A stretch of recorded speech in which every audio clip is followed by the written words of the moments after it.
ఇక ఇప్పుడు పెద్ద మనిషి ఫామ్ హౌస్లో కూర్చొని రామా రావా రావా నువ్వు ఎట్ట చేస్తావో ఏం చేస్తావో కొడుకా కొడుకా నేనైతే బలం చచ్చింది రేపో మాపో రాజకీయాలకు ధన్యవాదాలు చెప్పి గుడ్ బై చెప్తా రేపు రేపు ఈ తెలంగాణ రాష్ట్రాన్ని ఏలేది నువ్వే ఉంది కొడుకా నువ్వు చేయబట్టి నేను సక్కదానాల సచివాలయాన్ని ఊరగొడితే వాస్తు బాగాలేదని ఇప్పుడు ఆగడానికి వస్తారు కల్లా నేను ఏదో అనుకున్నా ఏమో అనుకున్నా మన 10 ఏళ్ళ ఏమన్నా ఈ సుప్రీంకోర్టు తీర్పు ఇయ్యదాయే ఏది ఈ గచ్చిబౌలిలో ఉన్న 400 ఎకరాలు సర్కారుదే అని నా ఏమన్నా ఇస్తే నేను ఎంత రామసకదనంగా ఉందిరా కొడుకో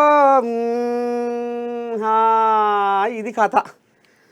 మా ఆయాంలో రాకపాయే మా ఆయాంలో సుప్రీంకోర్టు తీర్పు రాకపాయే ఎంత పని అయిపోయే ఎట్లా అయిపోయే ఏమి చేయదు ఎట్ట చేయదు అని ఇప్పుడు పెద్ద మనిషి కేసీరావు ఫామ్ హౌస్లో పండుకొని ఒకటే కాకి శోకం తీస్తున్నాడు నుల్లా చూసిరా కొడుకు కోసం ఎంత బాధపడుతుండో ఇక ఈ కొడుకు ఏం చేస్తుండయ్యా అంటే సుప్రీంకోర్టు అది 400 ఎకరాలు సర్కారు భూమి అని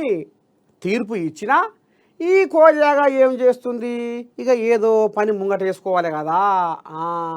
ఇక గా రకంగా ఈ పని ముంగటేసుకొని